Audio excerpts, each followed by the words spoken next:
Hey, what's up, guys? Welcome to the Walkshow podcast. This is your host, Walker Neer. On today's episode, I've got Misha Zarins, who is the artist, producer, musician for the show, but he actually has also just made music for the majority of his life. Has several albums that he's produced and put together, and I just thought it would be really fun to bring him on and have him talk about what his influences are, what his process is, and just kind of introduce some of you to his music that maybe haven't heard it before. I think he's got a really fascinating take and style on the whole thing, and yeah, thought it would be really cool. So thanks so much for tuning in. I hope you enjoy the show.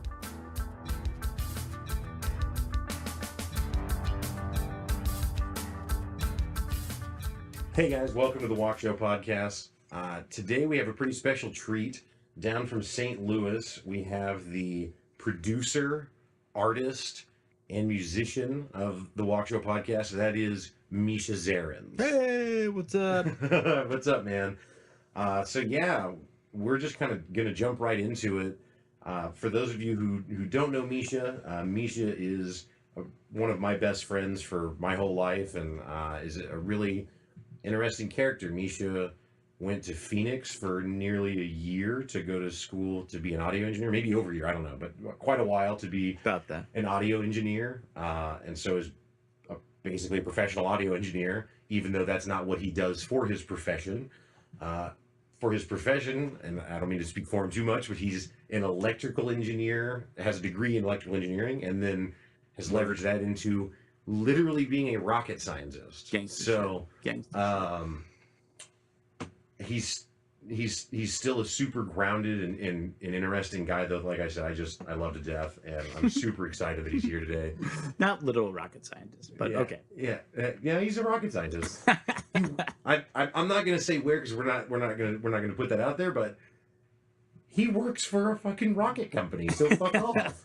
You know what I mean? You can guess which one. You know what I mean? But I'm telling you, Yes. guys are rocket Definitely scientists. guess. Yeah, Definitely guess. and anyway, and then the other thing is that for longer than all of those things have been true, he's been a musician, and he's got, what is it, 8, 9 albums basically that you've put out over years Yeah. now, and I lost track, but yeah, somewhere around there. yeah, right. I do. I don't keep track. Yeah, well, and he's never, he's My never, mom actually reminded me about it. Nice. Well, he's, he's never tried to sell them. He's never hung out at the mall and asked people to pay him $5 to get a copy, and It's never a hobby. really. It's donation. Yeah. It's But fun. But anyway, so it's really cool, and so we're going to explore a lot of different things today in this conversation. But we're going to start off actually just talking about Misha's music. So recently, you've been working on, I guess, a new album, you'd say? Yeah. None of the work that I actually work on really lends itself to being an album. I actually don't intend to actually make an album. I actually want to make just one song, and then I find one song and I'm like, yeah, this is great, and I just want to release that one song and work on it. But one idea then like kind of inspires another one, and I don't really limit myself to how I actually produce those ideas, because I don't have to pay rent with this hobby, and there's no like monetary value, and there's no like expectation, so it's just open-ended creative world. So I eventually, with this particular one, ended up with 28 tracks, from which I selected 11. And what happens to the other 17? For right now, they're just kind of back cataloged. They're either unfinished or I have them separated in folders in stage 1, stage 2, stage 3. Stage 1 being preliminary, just idea that I kind of created. Stage 2 being like, it's there, but it needs to be fleshed out in terms of structure. And then stage 3 needs mastering and mixing. So God forbid something horrible happens. This is basically what we would have. That would be the equivalent of like Tupac's like Machiavelli albums. Correct. Okay. Correct. Okay. Yeah. I'm Yeah, understanding you that. get a ton of Machiavelli albums. Sure. Volume 1 through 35. I wonder or if we something. would. I wonder if we would turn you into a poet character.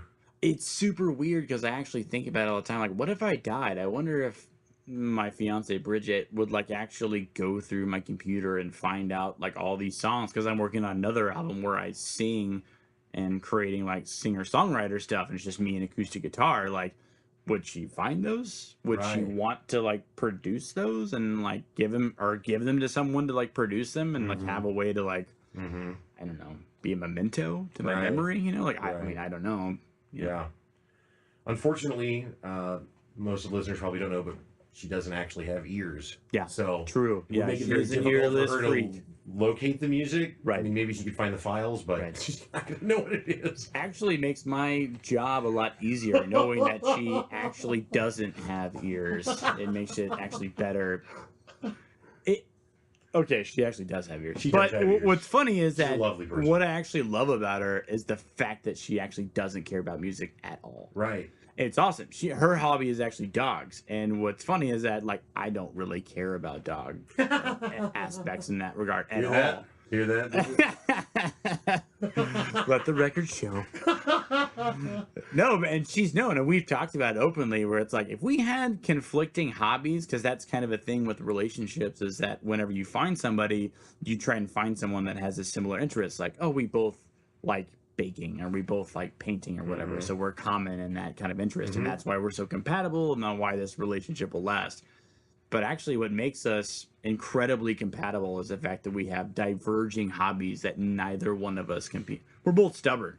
So if she was actually super into music and she wanted to comment constantly and nitpick like my creative process and my music, I would probably find that really annoying. And she would probably find it really annoying if I was like commenting constantly on her like Westminster showmanship. Like, actually, you're supposed to put the dog feet parallel to the ground, and you know. Right. Yeah, that's interesting. Yeah, I think that people definitely. I don't know. The thing is that there's two ways that. There's more than two ways. There's infinite ways that people can be friends or find one another. But whatever. The point I was going to make is just that like you can have like a common personality with someone and not have common interests, and it can work because of that. And we share a similar worldview. Right, exactly. Yeah. That's a really good way to put it. Our perspectives on reality are almost identical. Right. Like, she is probably the only person, you're probably a close second to someone that actually can like think inside of my brain and think about what I'm thinking and verbally tell me that. And me being like, holy shit, I can't believe you actually just said that, because that's exactly what I was thinking, and my point and my mindset. Did you ever see the show Herman's Head in the early 90s? Oh shit, I forgot about that. There's like 4 people in his head. Yeah. Oh my god. Holy shit, that's such a weird reference. Yes. Holy shit, I forgot all about that show. I don't actually remember very much others, so there's no tangent, but yeah, Herman's Head. Yeah. Anyway, look it up, people. It's a thing. Yeah. But really, the thing is that I think also though people think that shared worldview is the most common way that relationships are formed, and I actually don't think that's true. I think actually shared interest is actually most often, because that's how you get around other people, is like, hey, we both do this thing, right? And then you become friends or whatever through that, right? Even though you might actually be very different people outside of that arena, you found each other in that. So it works both ways, I guess. You know what I mean? Like, you go either way. It's a case by case basis. Sure. Like, if it works for you and you have a very specific individual case that works for your relationship, like, by no means like let anybody else deter you. Right, if it works, go for it. Right, if it doesn't, then change it. Yeah, like, that's probably So earlier before we started talking here, we were talking just off air about Misha's new songs he's been working on, and he had played one for me in particular that he thought I would be interested in, and I was, and so I want to actually play that now. So here is there a title for it or anything, or just it's a date. A date? Yeah. Like it's like June 7th, 1965? Yeah, they're all like 9/16 or 9/15 or 8/15. Okay. But it's not literally called a date. Oh, no. Okay, yeah. It's just, they're all number / the date. Okay, yeah. Cool. Yep. So do you know what date it is then? No. Okay. We're going to assume, well, I'll tell you, we'll go with 9/11. So there we go. Probably 9/11. So here's 9/11, folks. Yeah.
All right, yeah. Well, that was awesome, dude.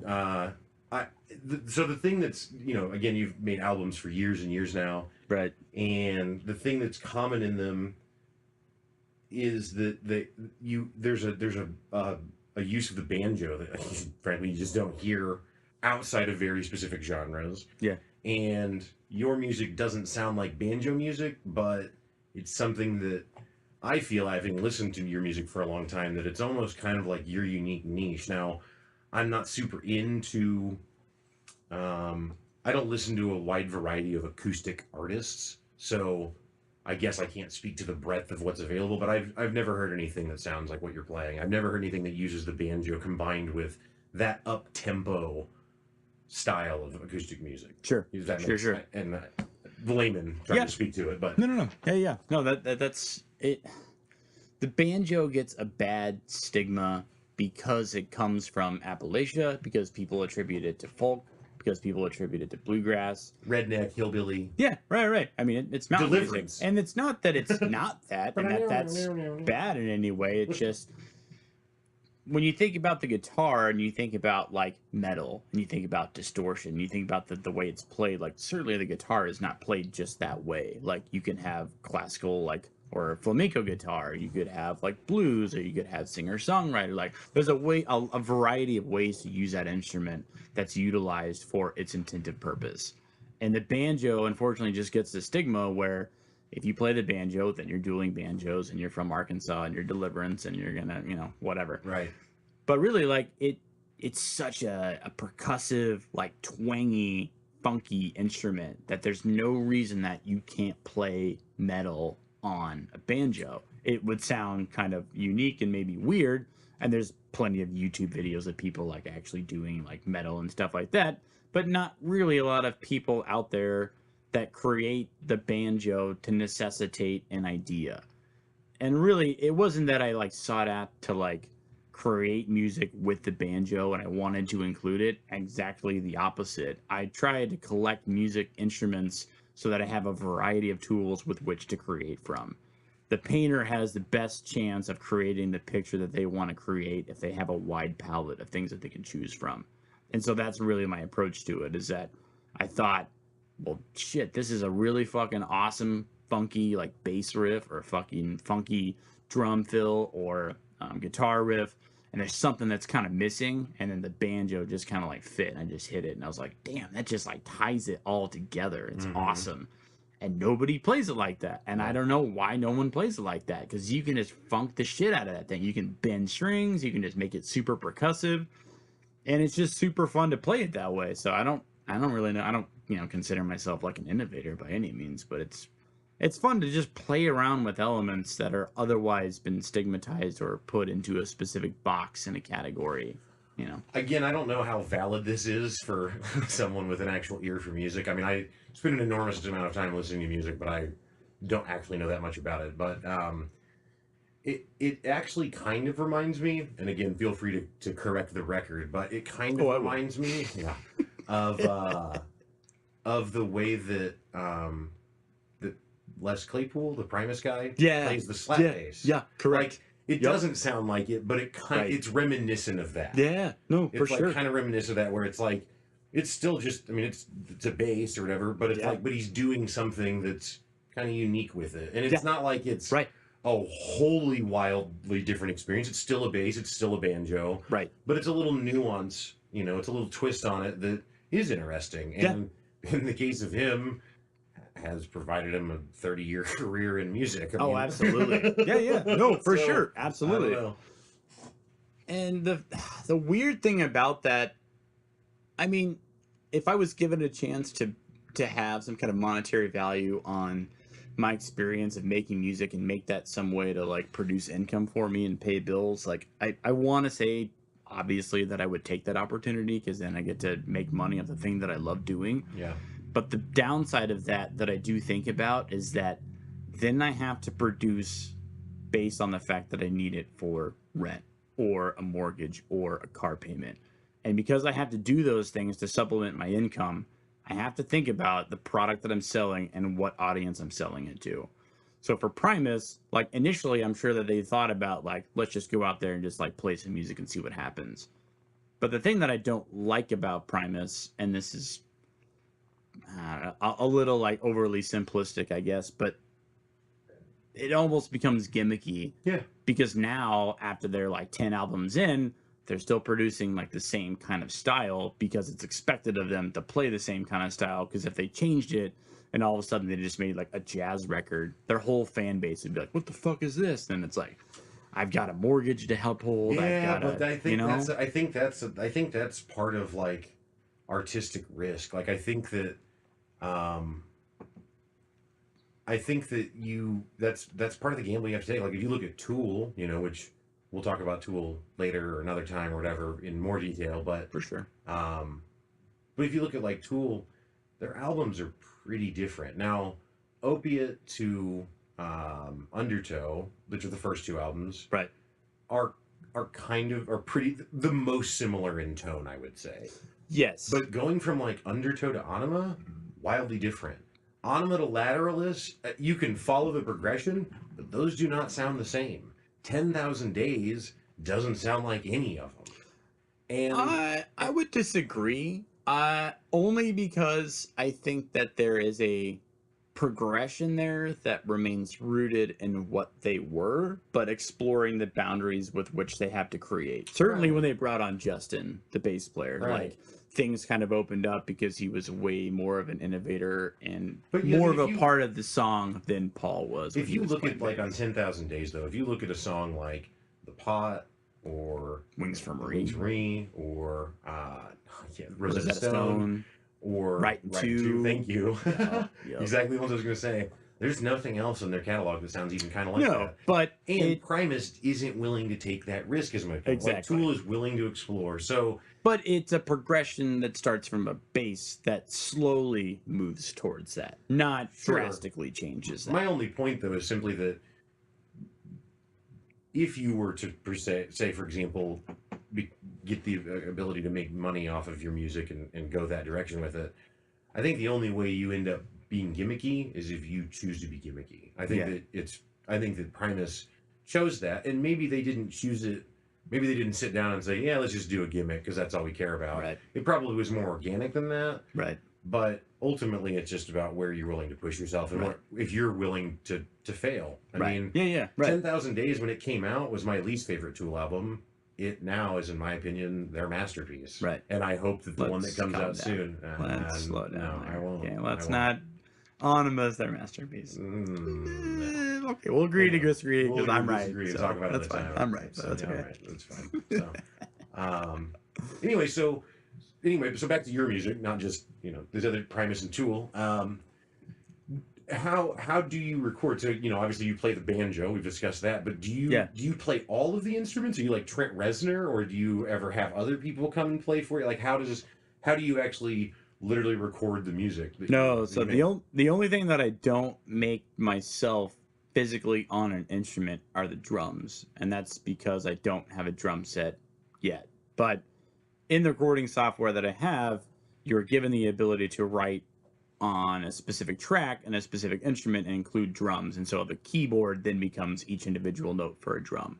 So one key is a kick, and one key is a snare, and one key is a hi-hat, and then you can go through and write those individually. So I write all of the notes for the drums, and I meticulously go through all of the drums. I don't mean to interrupt, but to boring great lengths and detail. But to clarify real quick, like some people, play an instrument and literally make albums and make music that don't know how to like read or write music literally on paper. Right.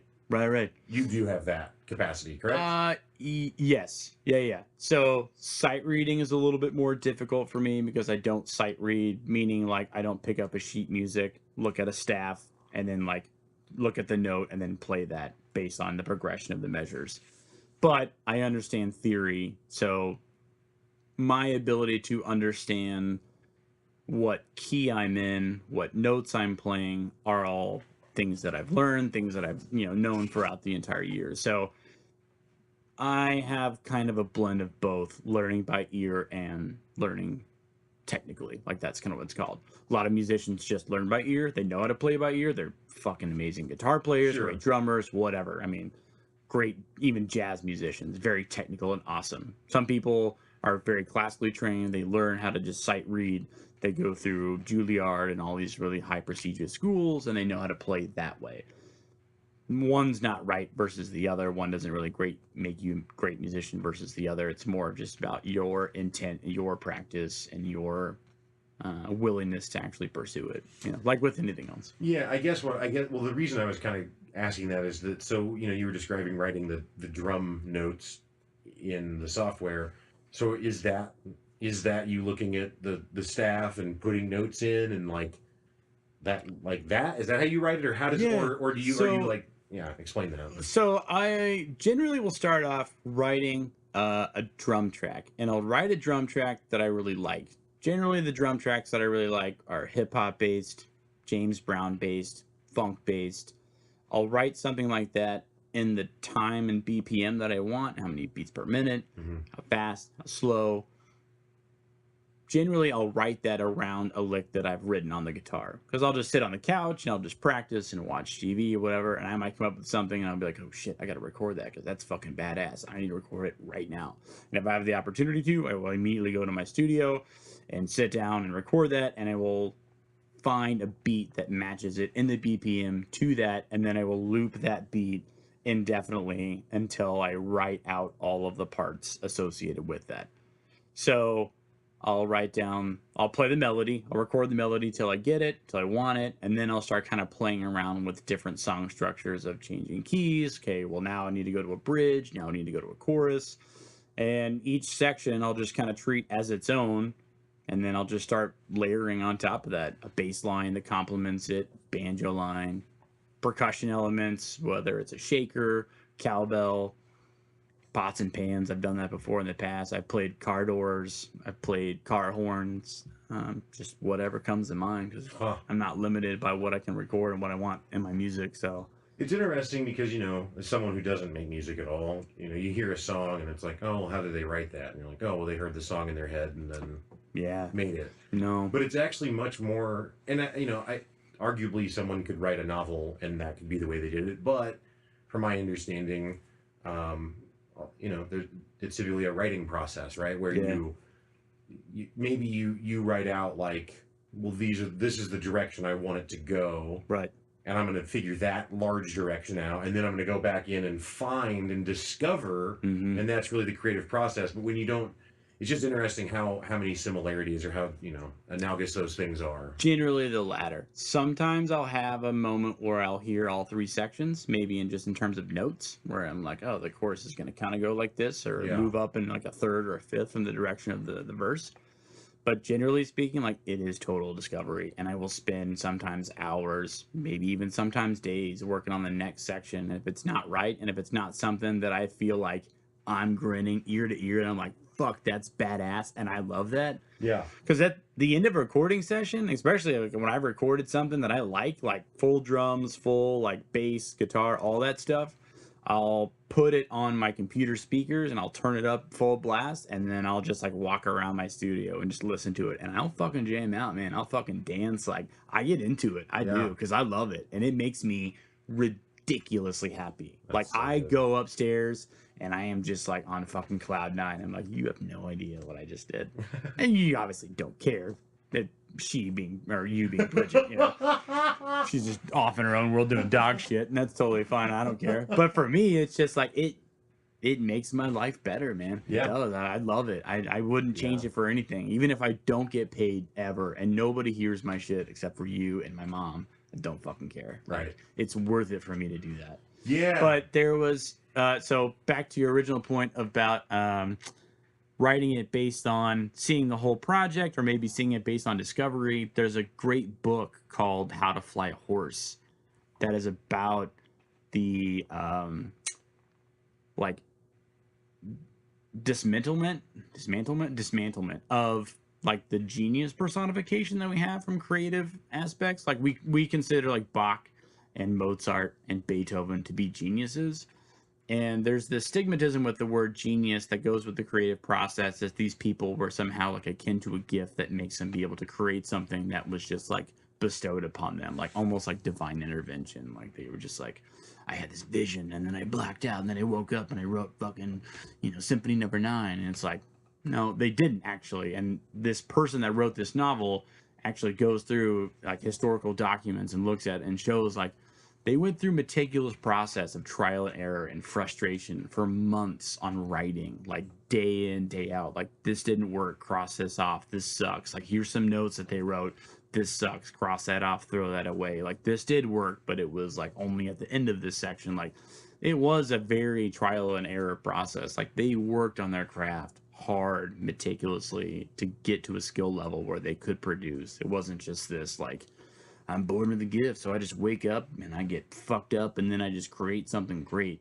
That's unfortunately a big stigma with music, is that like, well, John Coltrane was only great because he like did a bunch of heroin, and you know Miles Davis was only great because he got fucked up on heroin. Everything else that sucked, and it's like, no, those people practiced and worked their ass off all the fucking time because they loved it. They were almost like borderline obsessed with it. It was their life. That was who they were. It was their identity. Like that's what they did. So there's a couple things that makes me think of. Well, the first is like just quickly to your point about you know about the fact that these people are didn't just stumble into it. It's also true. Two of my favorite artists in different areas, comedy and rap.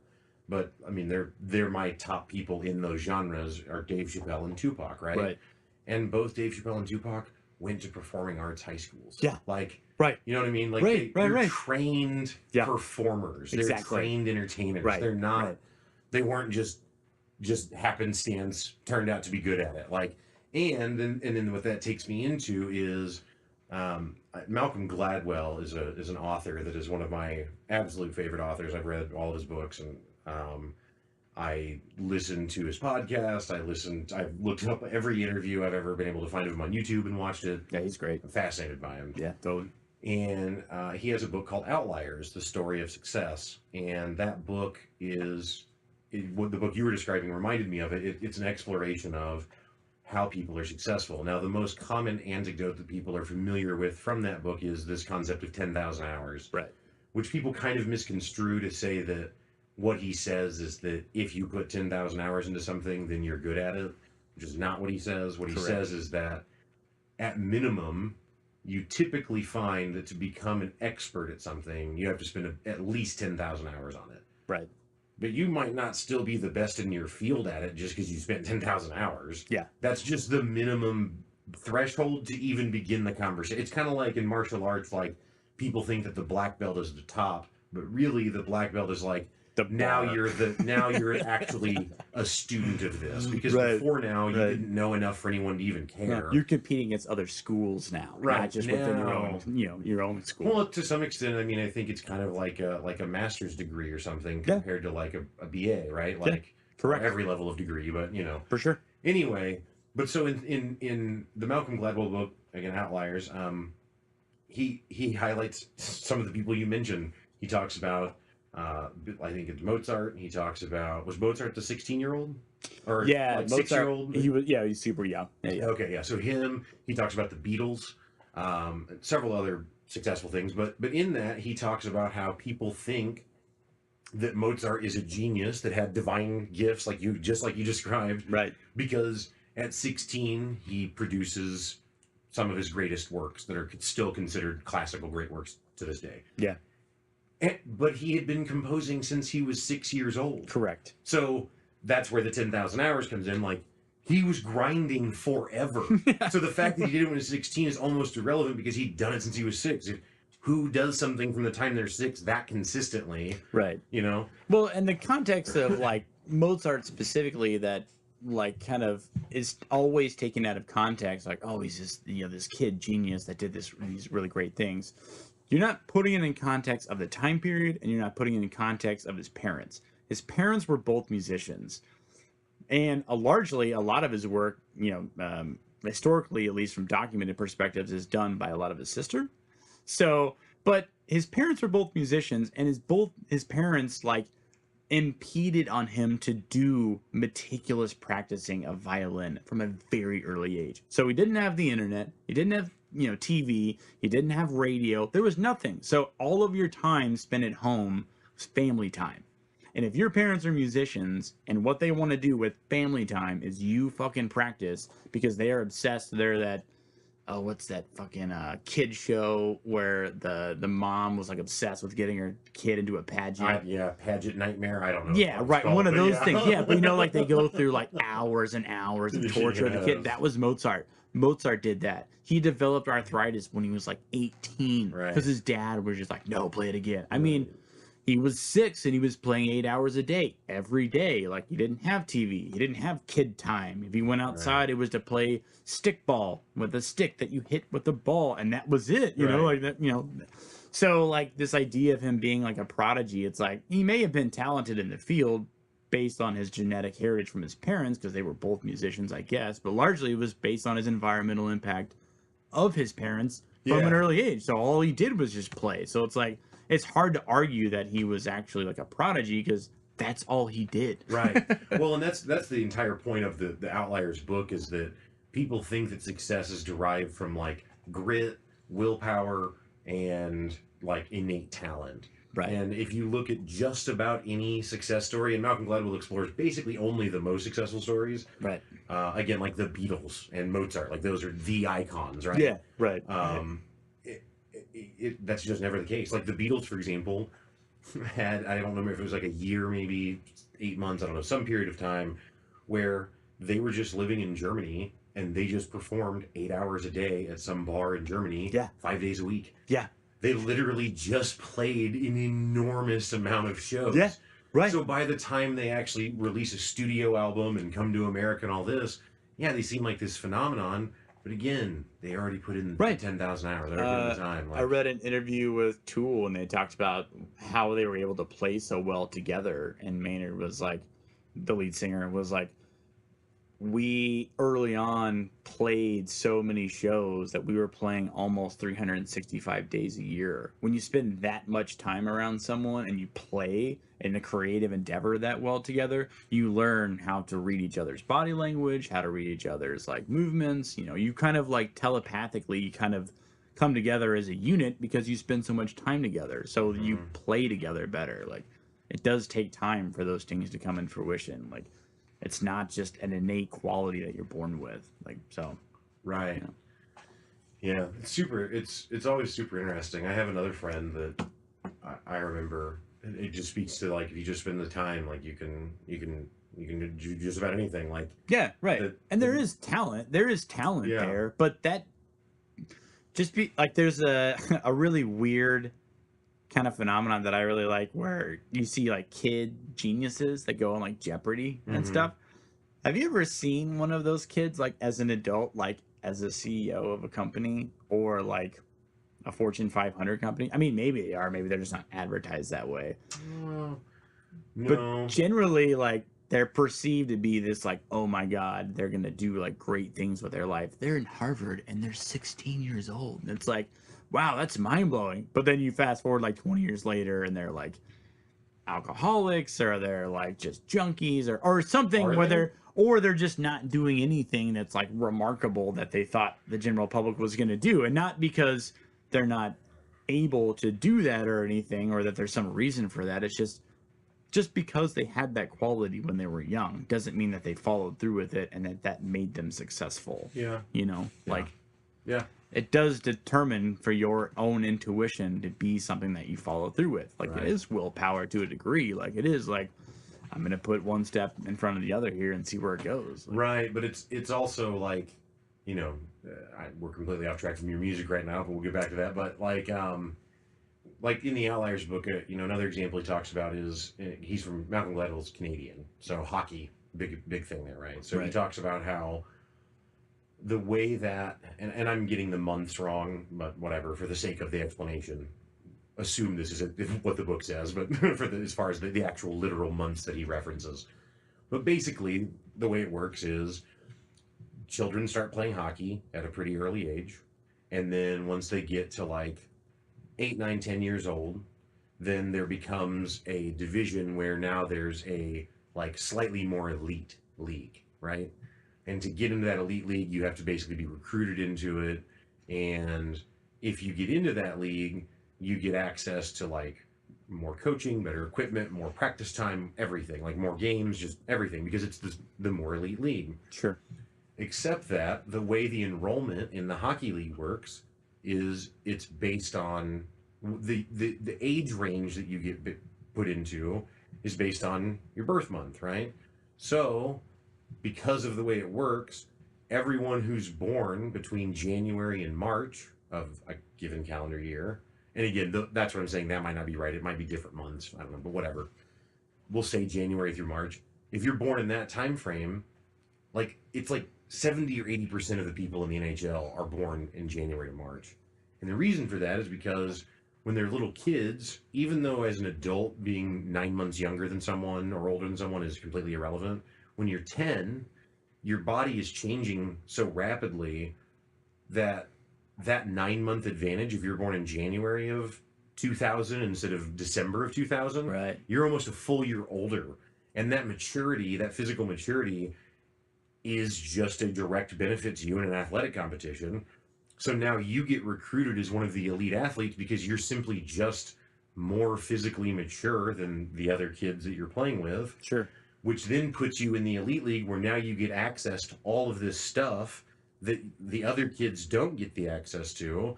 And then that propels you to the elite of there, then go to the junior Olympic team and then the Olympics and then they're in the NHL, right? Right. And it's like, not that they don't work for it, and not that just because you're born January through March and play hockey means you're going to be in the NHL. That's not true.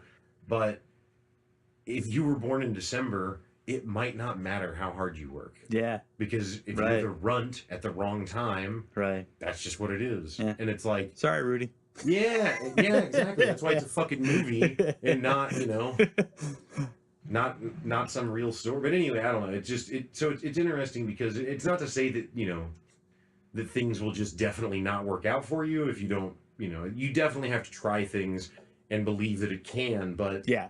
there are sometimes things working against you that you have no control over. And Right. like in that case, they have to pick a cutoff time somewhere. So even Right. if you changed it from January to March to be August through October, well, it doesn't matter because now all the kids born in August through October go to the NHL. Right. It's Right. kind of just a product of circumstance, but No, for sure. I don't know. Well, and I mean, and that's the measure of success. That's the difference of doing something creatively for fun, for a hobby perspective, and doing something that is dependent upon you trying to make a living out of it. That's your job. You have to pay bills. Like when your bills are on the line and you have to do that for that purpose, like that adds a significant amount of stress. Like Yeah. that's not just like, hey, this is fun and let's do this. It's like if I can't pay rent and I get fucking evicted, then that's it for me. You know what I Right. mean? So it puts a constraint on the product that you've already produced, on the thing that you've already done. And certainly like for professional athletes, like if your measure of success of being a professional hockey player is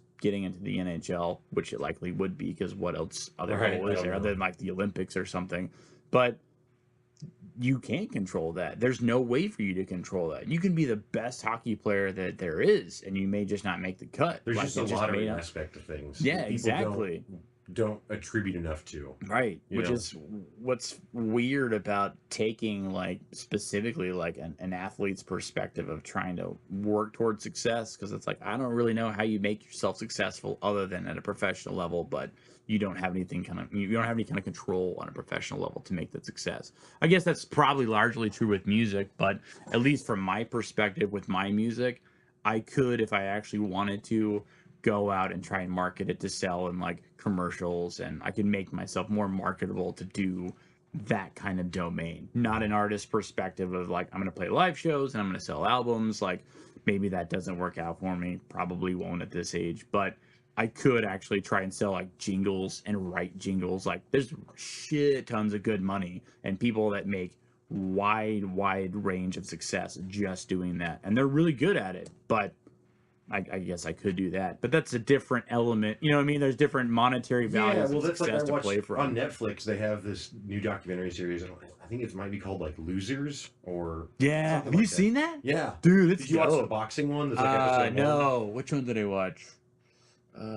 Shit, I can't remember.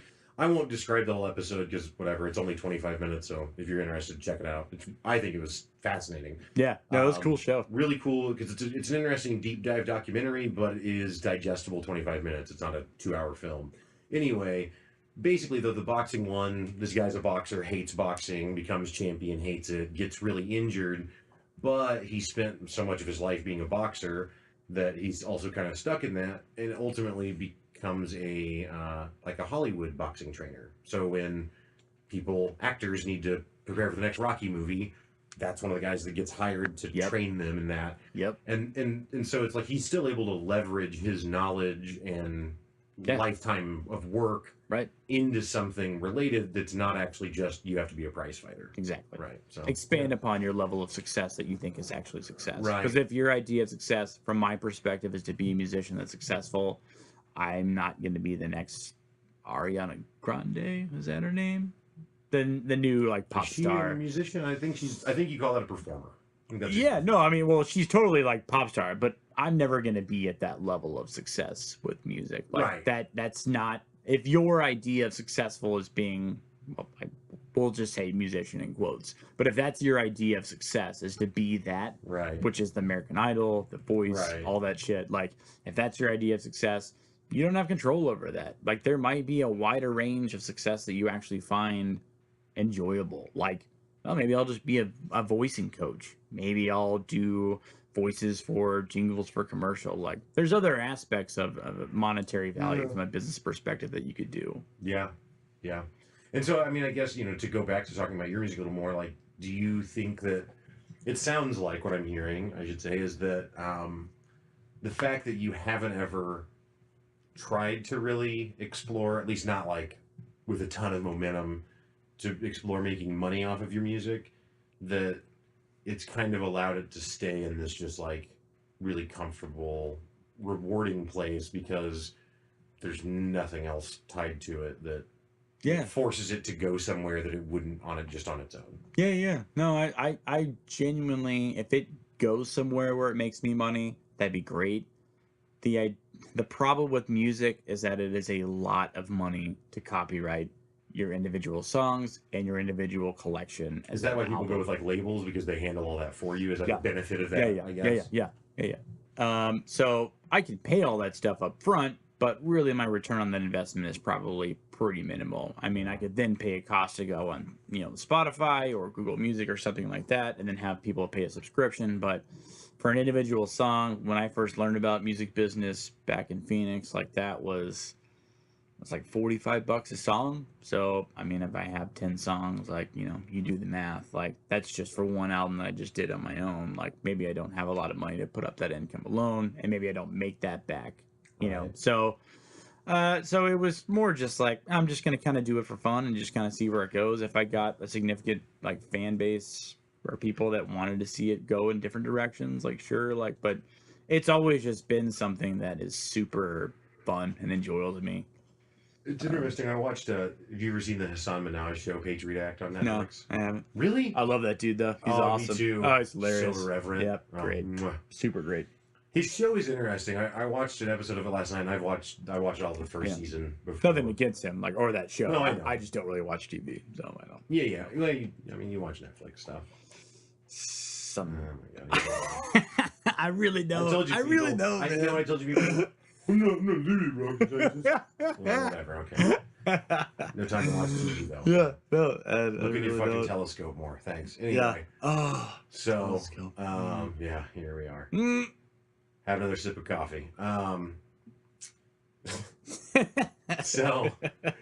Anyway. I actually talking about Netflix. I'm show on Netflix. Yeah. Something about you not winning, me winning. Yeah. I don't know. Something. Damn it. Hassan Minaj. Thank you. Patriot Act. Yeah. So he was talking about hip hop and streaming on his most recent episode, and he was talking about how the way that the streaming sites pay is per song streamed.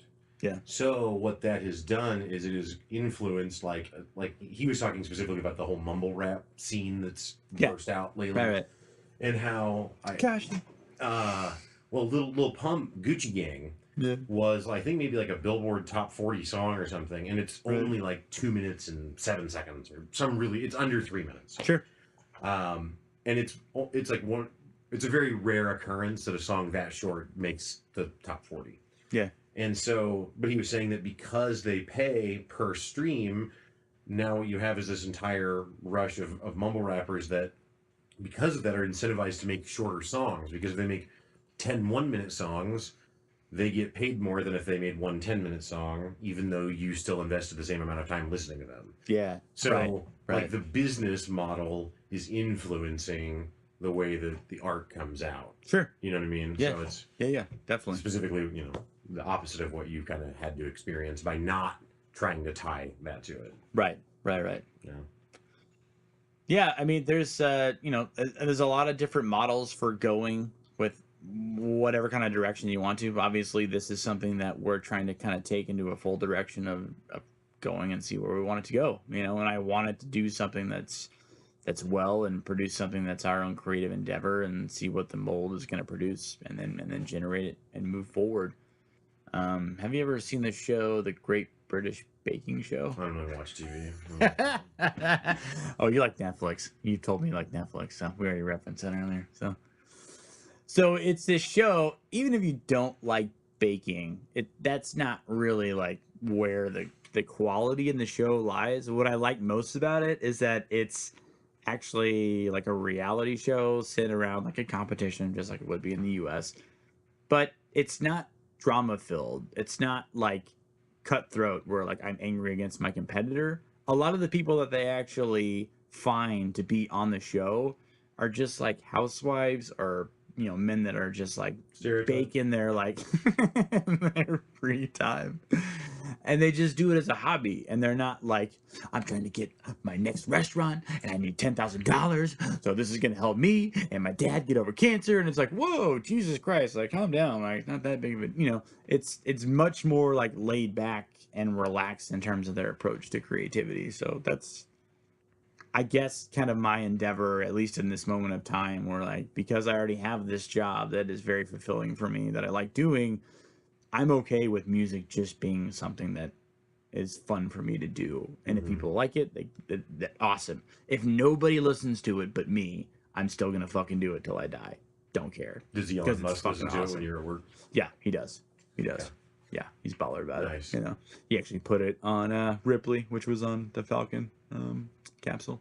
I see. Get that reference? Yeah. What is the name of his company? Tesla.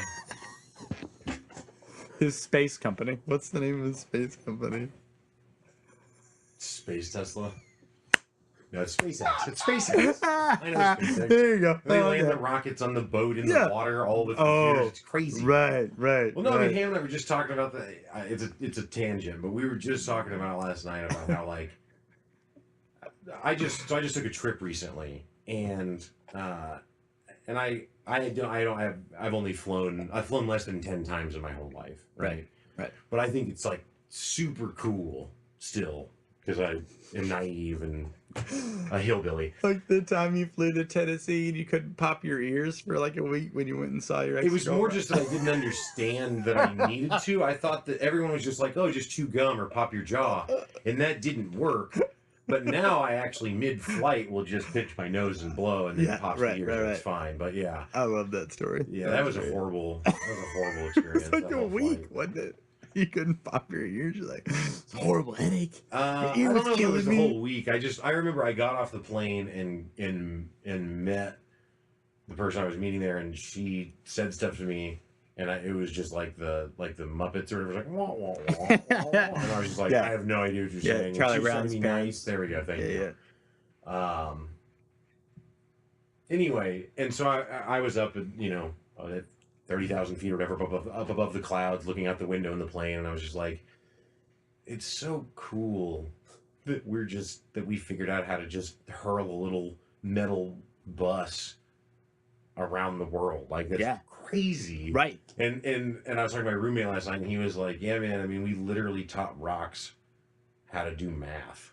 Like, and they're better at it than we are, and than we could ever be, right? And it's just, I don't know. Anyway, like I said, that's a whole hippie tangent or something, but it's just super great. Like, Elon Musk is a fascinating character to me just because of, like, I don't know, it just feels like one of the few things that actually, like, is pushing the boundaries still of like what humanity could be doing. Certainly opening up the endeavor of space exploration towards privatized industry, which is where it should be. Right. At least from the aspect of if the public sector is not going to give enough funding to it, then like, well, let's privatize it, and like you can make money off it. Plenty of companies want satellites in space, so there's your monetary value right there for fuel. Well, like, now we have Space Force on the way, so right, everyone's correct. safe. Yeah, exactly. Super safe. Awesome. We'll use that for the border. Well, I definitely want to play another song of yours. Cool. So let's go ahead and put that on. Awesome.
Well, that is going to do it for the show today. Thank you again so much for listening, and thank you, Misha, for coming on and talking about your music and just sharing your creative process with us.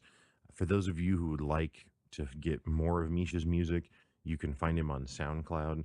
You're also welcome to email me at walker@thewalkshowpodcast.com, or you can also email Misha directly at misha@thewalkshowpodcast.com, and we'll be happy to help you get more of that music.